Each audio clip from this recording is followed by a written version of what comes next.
Hola, tenemos hoy para Enlace Judío y en el contexto del evento de la Universidad de Tel Aviv de este año de Innovation Day 2020, tenemos el honor de platicar con el doctor Carlos Elizondo. Hola Carlos, ¿cómo estás? ¿Qué tal, Carlos? Qué gusto. Me encantaría que empezamos a platicar con la vasta trayectoria que tienes como investigador y director del CIDE, embajador de México ante la Organización para la Cooperación y Desarrollo Económico, la OCDE, y como miembro del Sistema Nacional de Investigadores nivel 3. Platicar sobre las tendencias, las ideas innovadoras hacia un mejor futuro bajo el contexto que estamos viviendo en México y en el mundo, que no es sencillo, es bastante complejo y se requiere de toda esta perspectiva innovadora y también con este ingrediente de expertise que tienes tú.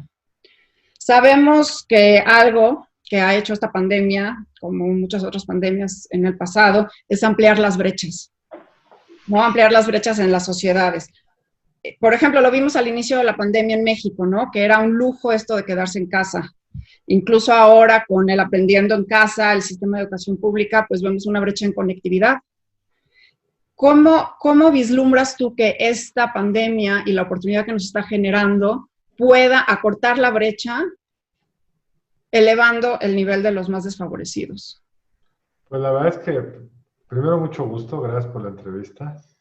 Eh, lo más complicado para hoy poderte responder esa pregunta es que tenemos un gobierno que no parece estar muy preocupado ni por el futuro digital, ni por el futuro de las energías limpias, ni por las nuevas economías, sino está como obsesionado en temas del pasado. Refinemos gasolina, usemos combustorio para generar electricidad, demos clase a distancia con telesecundaria, el método más pasivo que hay. Yo te mando ahí la señal y tú haces con ella lo que quieres. Y entonces, lo que estamos viendo a lo largo del mundo es que las pandemias están desnudando a los gobiernos. Se ve quiénes son en la crisis. Por mejor que planees una administración, por mejor que hayas sido capaz de diseñar tus estrategias y de estarlas implementando, que no era el caso de este gobierno, es en las sorpresas cuando se ve de qué tamaño está hecho el jefe del Ejecutivo y la administración que lo rodea. Y la pandemia, como en otros países gobernados por estos líderes, digamos, populistas, o sea, líderes que son el reflejo de un enojo contra la ciencia, contra las élites, contra, por muy buenas razones, los abusos de la clase política. Los tres grandes países de América están gobernados hoy, grandes en términos poblacionales, están gobernando hoy por tres líderes con esas características. En Estados Unidos Trump, en Brasil Bolsonaro, en México López Obrador. Y en los tres casos lo que hemos visto es una reacción desastrosa frente a la pandemia. Primero la negaron, luego pues trataron de reaccionar con la ciencia, pero siempre el ejecutivo queriendo ir por a su propia velocidad, preocupado por lo que él veía como su interés político, y luego ya con los votos acumulados, en los tres casos hablar de otra cosa, decir que somos los mejores en hacerlo.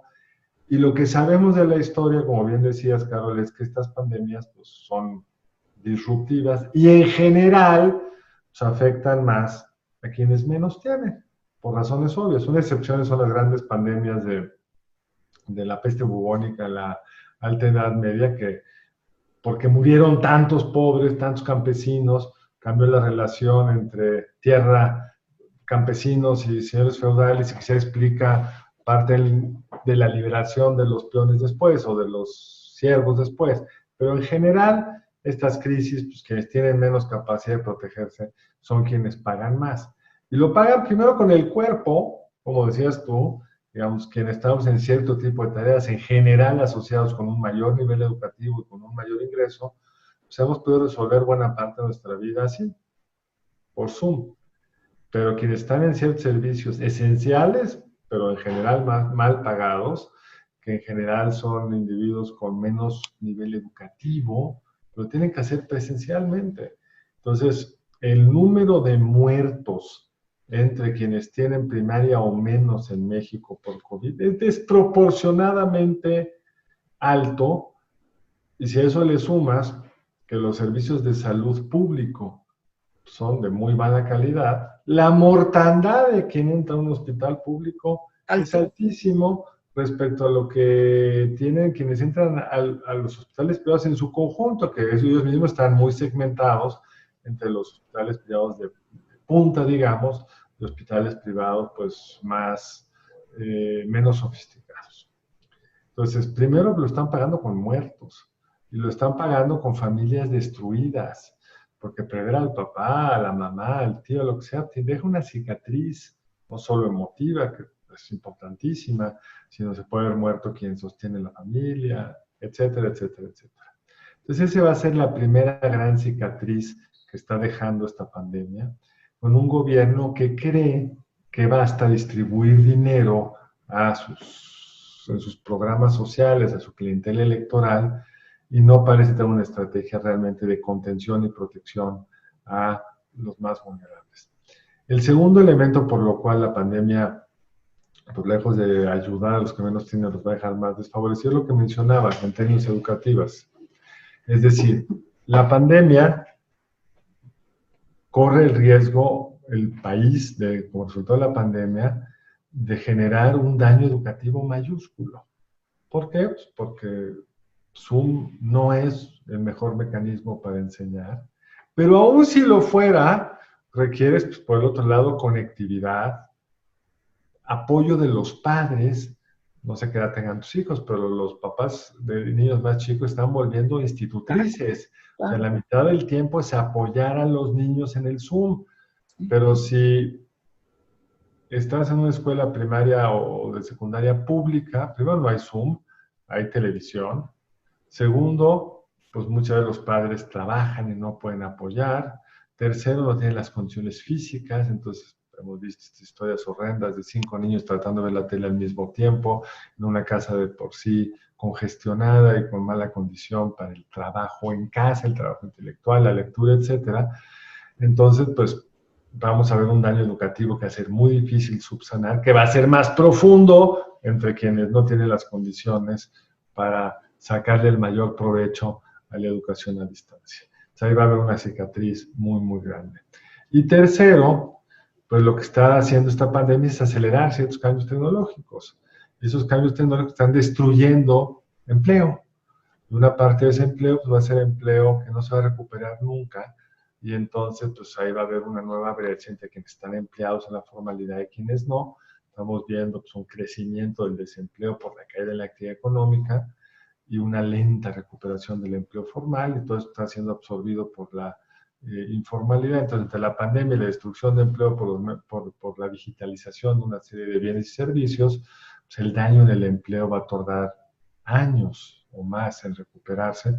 Y además sabemos que quien sale de la economía formal, de un empleo bien pagado, aunque luego aparezca la oportunidad, a lo mejor ya no está capacitado para hacerlo, porque ya perdió pues, los conocimientos, los talentos, las técnicas. Y entonces pues, estamos ante una situación, yo creo que muy complicada. Y esa realidad que tú ves tan clara y que además no es nada más particular de México, porque como bien dices y se ha repetido en varios foros, ¿no? Países como Brasil, países como Estados Unidos, con estos gobiernos cuyas estrategias no necesariamente han sido las más certeras, y eso lo vemos con los números claros de mortalidades, ¿no? En la realidad y el impacto al país. La pregunta, la gran pregunta es cómo sabemos si el coche está avanzando hacia ahí, cómo poder, pues, detenerlo, cambiar su curso, etcétera, ¿no? Entonces...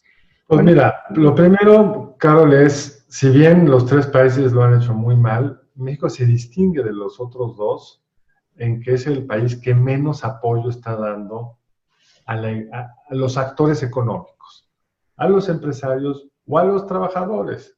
Es decir, los programas sociales del gobierno atienden a los que atendían. Les adelantaron la mensualidad o el pago bimestral, pero el albañil que se quedó sin trabajo no tiene apoyo alguno.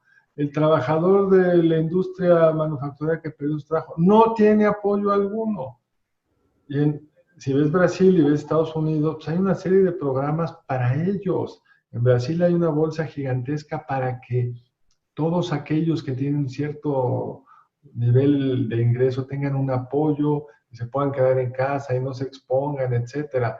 si ves los apoyos a las empresas en Estados Unidos y en Brasil versus México, pues el nuestro es el más chiquito casi del mundo. Entonces, nada más ahí, en eso sí nos distinguimos de los otros dos porque lo estamos haciendo peor.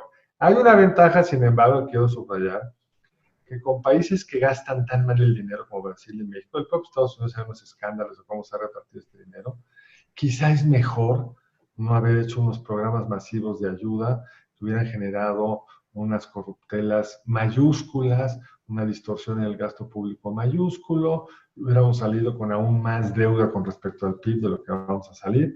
Entonces yo creo que ahí la prudencia fiscal del presidente la comparto. Ahora, vamos en una cierta dirección, las cosas no están saliendo bien, pero el presidente no lo ve así. El presidente cree que está la economía rebotando, o eso nos dice. El presidente dice que somos ejemplo mundial de manejo de la pandemia, no se lo crea, pero eso nos dice. Entonces, no creo que vayamos a ver una vuelta en U donde se reajusten algunas de las políticas que no están funcionando, más allá de la pandemia. Hay muchas otras que podrían mejorar. La economía ya venía estancada ante la pandemia por una serie de decisiones, pues viene en caída libre, y en caída libre viene de inversión privada, y mientras no haya inversión privada no va a haber recuperación de la economía, y el gobierno no parece estar interesado en entender qué es lo que estaba saliendo mal antes de la pandemia y qué podemos estar haciendo mejor para pues, aprovechar las oportunidades que hay, que son muchas, como parte de este dislocamiento entre China y Estados Unidos. México tiene una oportunidad extraordinaria, pero hay que tener un país más proactivo, un gobierno más proactivo para poderlas aprovechar mejor. Entonces, digamos, no veo una vuelta en U, no veo que un gobierno que diga, pues vamos en mala dirección aquí en el coche, vamos a darle la vuelta. Y hablando buscando una respuesta corta a modo de predicción y tomando el tema que sacaste de economía y la letra U, ¿cómo vislumbras la resiliencia de nuestras finanzas y del mundo en general? ¿Ves que estas predicciones son de una B chica, una W, una U, una L? México no va a tener B chica, salvo que tengas muy mala letra. Es decir, una B que es así, toda mal escrita. Pero si tienes lo que es una B chica, lo que aparece cuando le tecleas la B chica aquí en la computadora, no va a ser B chica. Nadie puede creerse esa historia. Es más, los datos de Hacienda te dicen que no va a ser una B. Los optimistas datos de Hacienda que te dicen que este año vamos a decrecer 8% cuando el grueso de los economistas creen que 10%, que te dicen que el año entrante creceríamos 4%, cuando el grueso de los economistas creen que menos de 3%, pero ya lo de Hacienda no es una B chica. Entonces eso ya no hubo. Entonces está simpática los alfabetos de la crisis, pero no va a pasar. No va a pasar. Y tampoco creo que vayamos a ver una W, porque pues no estamos rebotando tanto como para que vaya a ser una nueva caída. Además, vamos a una salida muy lenta que tendrá altibajos. Hay analistas que piensan que el nivel del PIB, o sea, de la riqueza que generaba el país, al arranque de este sexenio, no lo vamos a ver hasta el 28, o sea, 10 años después de que empezó el Obrador, y eso sin tomar en cuenta que la población pues, habrá aumentado menos rápido que en el pasado, pero de forma importante. Entonces, no hay espacio para ese tipo de optimismo, de acuerdo a mi análisis. Sí creo que va a ser geográfica y sectorialmente muy diferenciado. Sí veo mucha fuerza en la recuperación manufacturera, y los estados más vinculados con el Telecán, pues van a tener con el TEMEC, ahora van a tener quizá una recuperación que se parezca más a la B chica. Los estados pues, que dependen del turismo, pues van a tener un electrocardiograma del muerto, es decir, van a tardar mucho realmente en verse vida en esa falta de actividad económica. Los estados más vinculados a la economía mexicana, los servicios, etcétera, va a tener una crónica deficiencia de demanda, pues, porque el mexicano va a estar empobrecido como resultado de esta pandemia.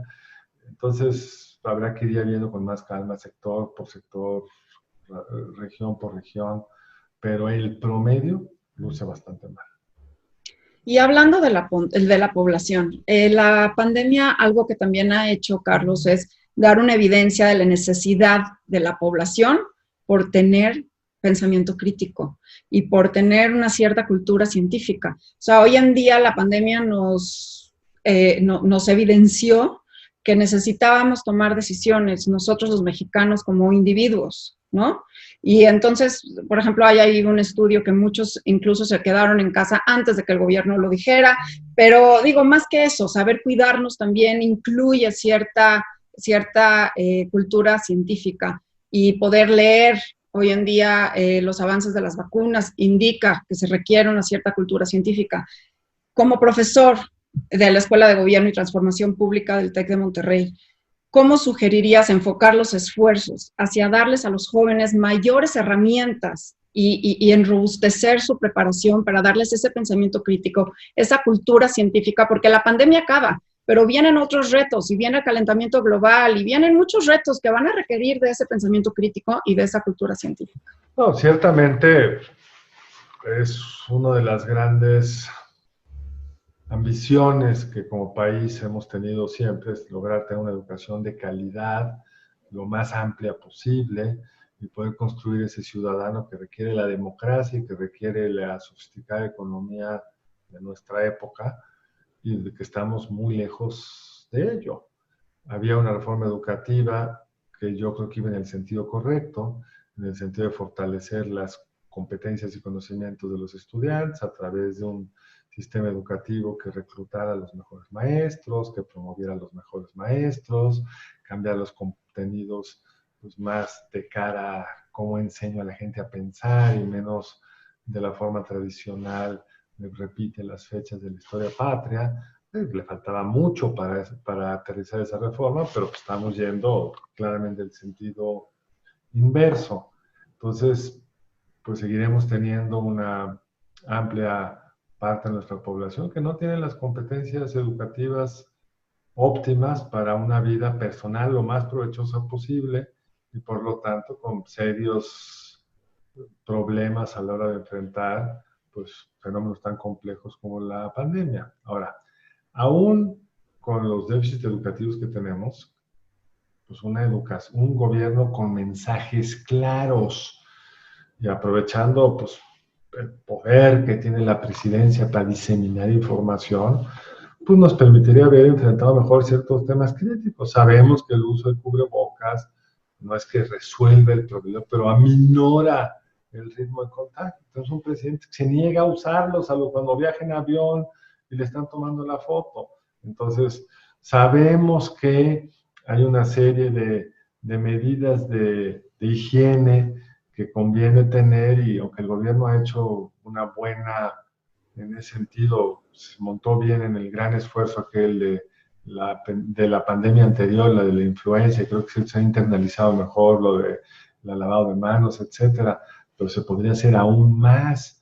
Y ciertamente un tema que tú mencionas que va a ser muy importante. México no ha tenido hasta ahora un momento antivacunas importante. Eso es un problema que hemos visto en muchos países más desarrollados que el nuestro. Hay que decirlo que la forma en la que se disemina la información ahora en las redes sociales, Facebook, etcétera, pues permite, no sé si has visto este fantástico documental de Netflix que se llama The Social Dilemma, que explica muy bien cómo se puede expandir con más rapidez la mentira que la verdad. Como virus.